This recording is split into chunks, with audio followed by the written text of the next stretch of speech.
10월 25일 선목교회 큐티 방송입니다. 좋으신 하나님, 오늘도 말씀 앞에 서게 하시니 감사합니다. 주의 말씀을 묵상하는 가운데 깨달음과 결단이 일어나게 도와주시옵소서. 오늘의 이 시간도 하나님이 함께 하시기를 원하오며 예수님의 이름으로 기도합니다. 아멘. 오늘 묵상할 말씀은 에스겔 39장 1절부터 16절입니다. 그러므로 인자야, 너는 고객에게 예언하여 이르기를, 주 여호와께서 이같이 말씀하시되, 로스와 메섹과 두발 왕 고가 내가 너를 대적하여 너를 돌이켜서 이끌고 북쪽 끝에서부터 나와서 이스라엘 산 위에 이르러 내 활을 쳐서 내 왼손에서 떨어뜨리고 내 화살을 내 오른손에서 떨어뜨리리니 너와 내 모든 무리와 너와 함께 있는 백성이 다 이스라엘 산 위에 엎드러지리라. 내가 너를 각종 사나운 새와 들짐승에게 넘겨 먹게 하리니 내가 빈들에 엎드러지리라. 이는 내가 말하였음이니라. 주 여호와의 말씀이니라. 내가 또 불을 마곡과 및 섬에 평안히 거주하는 자에게 내리리니 내가 여호와인 줄을 그들이 알리라. 내가 내 거룩한 이름을 내 백성 이스라엘 가운데에 알게 하여 다시는 내 거룩한 이름을 더럽히지 아니하게 하리니 내가 여호와 곧 이스라엘의 거룩한 자인 줄을 민족들이 알리라 하라. 주 여호와의 말씀이니라. 볼지어다 그날이 와서 이루어지리니 내가 말한 그날이 이날이라. 이스라엘 성읍들에 거주하는 자가 나가서 그들의 무기를 불태워 사르되 큰 방패와 작은 방패와 활과 화살과 몽둥이와 창을 가지고 7해 동안 불태우리라. 이같이 그 무기로 불을 피울 것이므로 그들이 들에서 나무를 주워 오지 아니하며 숲에서 벌목하지 아니하겠고 전에 자기에게서 약탈하던 자의 것을 약탈하며 전에 자기에게서 늑탈하던 자의 것을 늑탈하리라. 주 여호와의 말씀이니라. 그날에 내가 곡을 위하여 이스라엘을 땅 곧 바다 동쪽 사람이 통행하는 골짜기를 매장지로 주리니 통행하던 길이 막힐 것이라. 사람이 거기에서 곡과 그 모든 무리를 매장하고 그 이름을 하몬곡의 골짜기라 일컬으리라. 이스라엘 족속이 7달 동안에 그들을 매장하여 그 땅을 정결하게 할 것이라. 그 땅 모든 백성이 그들을 매장하고 그로 말미암아 이름을 얻으리니 이는 나의 영광이 나타나는 날이니라. 주 여호와의 말씀이니라. 그들이 사람을 택하여 그 땅에 늘 순행하며 매장할 사람과 더불어 지면에 남아있는 시체를 매장하여 그 땅을 정결하게 할 것이라. 7달 후에 그들이 살펴보되 지나가는 사람들이 그 땅으로 지나가다가 사람의 뼈를 보면 그 곁에 푯말을 세워 매장하는 사람에게 가서 하몬곡 골짜기에 매장하게 할 것이요 성읍의 이름도 하모나라 하리라. 그들이 이같이 그 땅을 정결하게 하리라. 아멘. 오늘 본문은 마곡 땅의 왕 곡에 대한 심판의 말씀입니다.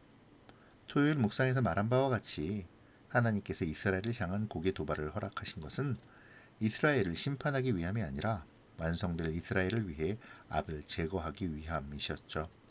그 결과의 말씀이 오늘 본문에서 선포되는데요. 곧 곡의 심판과 멸망의 말씀입니다. 하나님의 용인하에 곡은 이스라엘까지 남하해 내려옵니다. 하지만 그는 알지 못했죠. 하나님께서 그를 대적하신다는 사실을 말입니다. 그가 알았다 하더라도 그는 이스라엘을 침범해 내려왔을 것입니다. 하나님의 섭리 안에 그가 있기 때문임과 동시에 그의 교만함이 하나님을 거역하도록 했을 테니까요. 결국 그는 심판의 자리까지 스스로 나오게 됩니다. 그리고 하나님께서는 악에 대한 심판을 강행하시죠. 먼저 하나님께서는 그들의 손에서 활과 화살을 떨어뜨리십니다. 이는 곡과 그 연합군의 모든 무기를 무력하게 만드심에 대한 표현이죠. 그들은 결과적으로 철저한 패망과 멸망에 이르게 될 것입니다. 그의 군대와 동맹군들은 이스라엘 산에 쓰러지고 빈들에 엎드러져 새와 들짐승의 먹이가 되겠죠. 당시 근동 지역에서는 죽어서 매장되지 못하는 것이 가장 큰 저주라고 여겼었는데요. 바로 이 저주가 곡과 그의 연합군에게 선포된 것입니다. 패망한 곡과 그의 연합군은 철저하게 버려지게 될 것입니다. 하나님의 진노는 여기서 그치지 않습니다. 마곡 땅과 그의 동맹국들의 땅에도 하나님은 심판의 불을 내리신다고 선언하시죠. 곡에 대한 하나님의 심판이 단지 이스라엘을 침공한 그의 군대에 국한되는 것이 아니라 곡의 고토와 그를 원조한 여타 이방 국가들에게까지 미칠 것임을 선포하십니다. 이러한 선포는 마지막 때에 있을 심판의 엄중함을 보여주는 동시에 적그리스도의 세력의 철저한 소멸을 상징하는 것이기도 하죠. 7절에서 하나님께서 곡을 끌어내시어 그와 그의 연합군을 완전히 멸하시는 목적에 대하여 말씀하시는데요. 세 가지로 요약할 수 있습니다. 첫 번째 목적은 이스라엘 가운데 거룩한 이름을 드러내기 위함이죠.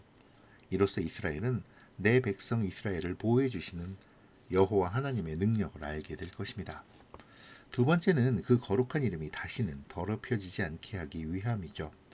전에도 언급한 바 있지만 주전 586년에 예루살렘의 멸망과 성전의 파괴는 여호와 하나님의 능력이 미천하다는 오해를 불러일으키기에 충분했습니다. 이방 나라들은 하나님을 자기 백성도 지키지 못하는 무능력한 신으로 조롱했습니다. 특별히 고대의 신에 대한 생각들은 어떤 민족이 전쟁에서 질 때 그 민족을 지키는 신이 무능하고 힘이 없어서 전쟁에서 승리한 나라의 신에게 패배한 것이라고 생각했죠. 자신들의 전쟁이 신들의 대리전이라고 생각한 것입니다. 그렇게 보면 예루살렘의 함락과 성전의 파괴 그리고 나라의 멸망은 여호와 하나님에 대한 이방 민족들의 조롱을 가져오기에 충분했을 것입니다.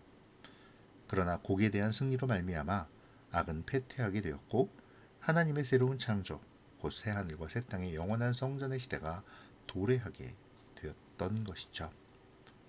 이것은 마지막 세 번째 목적과 연결되어집니다. 세 번째 목적은 하나님이 이스라엘의 거룩한 자인 줄 민족들이 알게 하는 것입니다. 하나님께서는 세상 권력을 대표하는 곡을 멸망시키심으로 모든 민족들이 하나님의 위대함과 거룩함을 알게 하시죠. 그분의 능력을 목도하게 하십니다. 그 일은 반드시 일어날 것입니다. 그것을 8절은 설명해주고 있죠.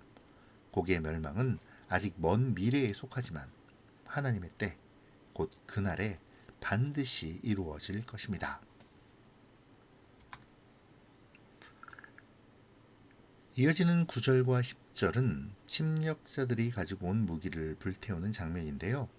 3절에서 떨어뜨린 활과 화살을 비롯해서 크고 작은 방패들까지 모두 불태우는데 7년이라는 시간이 걸렸다고 기록합니다. 그 7년의 세월 동안 이스라엘은 땔감을 구하지 않아도 좋을 만큼 무기들이 많았다고 기록하는데요. 이렇듯 무기들을 연료로 7년이나 사용할 만큼 곡과 그 연합군의 군사력은 막강했죠.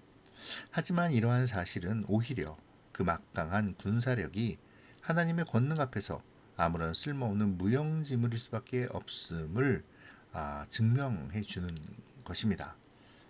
또한 7은 3과 함께 이스라엘 사람들이 완전수로 여기는 숫자이므로 7년 동안 그 일이 이루어졌다는 것은 그들의 멸망이 완전히 이루어져서 다시는 일어날 수 없게 되었음을 상징적으로 보여주는 것이기도 하죠.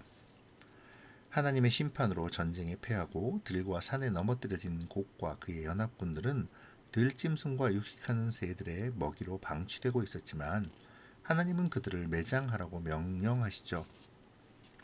그런데 그 매장의 장소가 바다 동쪽의 사람이 통행하는 골짜기였습니다. 그리고 하나님은 그 통행하던 길이 막힐 것이라고 말씀하시죠. 우리는 그곳이 어디인지 정확하게 알 수 없습니다. 다만 그곳은 하몬곡의 골짜기, 곧 곡의 무리의 골짜기로 이름 붙여져 그 무역로를 아는 사람들이나 혹시라도 그것을 지나가는 사람들이 하나님이 누구신지 그리고 그에 대적하는 자들의 최후가 어떠한지를 분명히 알게 되는 증거가 되었겠죠. 곡의 연합군의 시체들을 매장하는 데 걸린 시간은 꼬박 7달이었습니다. 9절에서 곡의 군대의 병기를 7년 동안 땔감으로 썼다는 사실에 그 무기의 수요가 얼마나 많았는지를 추측할 수 있었다면 이번에는 그 매장의 기간이 7개월이라는 말씀을 보아 그 시신의 숫자가 얼마나 많았는지를 알 수 있겠죠. 하지만 이번에도 우리가 주목해야 할 것은 7이라는 숫자입니다. 시체를 부정한 것으로 여기는 유대인들의 율법과 그에 따른 정결케 되는 기간이 7일이라는 점은 완전수 7과 맞물려 이스라엘 땅에서의 모든 부정한 이방적인 요소를 없앰을 암시하죠. 그렇게 이스라엘은 하나님의 영광을 드러내며 명성을 얻게 됩니다. 이 모든 일을 하나님께서는 이스라엘을 위하여 하시죠. 뿐만 아니라 하나님은 14절에서 사람을 택하셔서 그 땅을 순찰하게 하므로 지면에 남아있는 시체들을 찾아 매장케 하심으로 그 땅을 정결케 하십니다. 그들이 뼈를 발견하고 표식을 세우면 매장하는 사람들이 하몬 고개의 골짜기에 무덤으로 그 땅을 정결케 하였죠. 그렇게 하나님의 백성들과 하나님의 땅은 정결하게 될 것입니다. 오늘 말씀은 지난 37장의 말씀을 떠올리게 합니다. 지난 37장에서 하나님은 에스겔을 환상 가운데 마른 뼈들이 가득 차 있는 골짜기로 인도하셨죠. 그리고 그곳에 있는 마른 뼈에 생기를 넣으심으로 그들이 살아나 하나님의 군대가 되도록 하셨습니다. 그러면서 그 마른 뼈들이 곧 이스라엘이라고 말씀하셨죠. 37장에 이스라엘로 상징되는 마른 뼈에게는 회복의 소망이 허락되었었습니다. 그들은 하나님의 사랑과 은혜로 회복되어 거룩한 하나님의 백성이 하나님의 군대가 되었죠. 생명을 얻고 주의 영이 함께하심의 은혜 안으로 들어가게 되었습니다. 하지만 오늘 본문에서의 곡과 그의 연합군들은 달랐죠. 똑같이 골짜기에 매장되어 있지만 오늘 본문에서의 그들은 더 이상의 소망이 없습니다. 회복의 여지가 없죠. 곡의 무리의 골짜기라는 이름으로 영원히 죽음의 자리에 머물러야만 합니다. 이제 하몬곡의 뼈들은 점점 말라갈 것입니다. 에스겔 골짜기의 뼈들처럼 바짝 말라 생명이 머물 수 없게 되겠죠. 그들에게 회복은 없습니다. 생명 없는 마른 뼈로 바스러져 사라질 것이죠. 영원한 형벌의 자리에서 이를 갈며 후회하게 될 것입니다. 하나님은 당신의 원수들을 반드시 심판하시고 영원한 죽음으로 내모십니다. 오늘 말씀 속에서 하나님의 대적을 멸하시는 하나님의 공의를 생각하며 나를 돌아보는 그러한 시간이 되어야겠습니다. 또한 자신의 백성을 지키시는 그 하나님의 지키심을 그리고 보호하심을 회복의 소망을 묵상하며 그 은혜에 감사하는 시간이 되어야겠습니다. 곡과의 전쟁에서 승리하고 곡과 그 연합군을 물리친 후에 모든 백성들은 7달 동안 그들의 시체를 매장했습니다. 그 7달의 시간이 흐른 뒤에는 하나님께서 사람들을 뽑아 시체를 찾아 온 땅을 다닐 것을 명하셨죠. 그렇게 시체를 찾고 표식을 남기고 또 매장하는 사람들은 이들이 찾은 시체를 가져다 다시 하몬곡에 매장해야 했습니다. 그렇게 그들은 정결에 힘써야 했죠.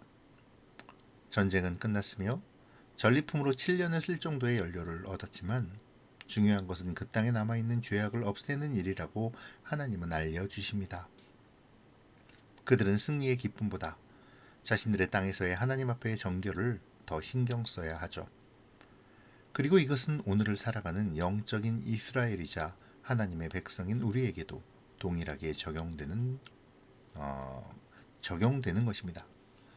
내가 속히 하몬곡의 골짜기에 묻어야 할 대적은 무엇인지를 묵상하며 결단하는 시간이 되기를 바랍니다. 하나님은 절대로 자신의 백성을 그냥 버려두시지 않으십니다. 반드시 회복시키셔서 생명을 주시고 은혜 안으로 들어오게 하시죠. 그것은 하나님의 거룩한 이름 때문입니다.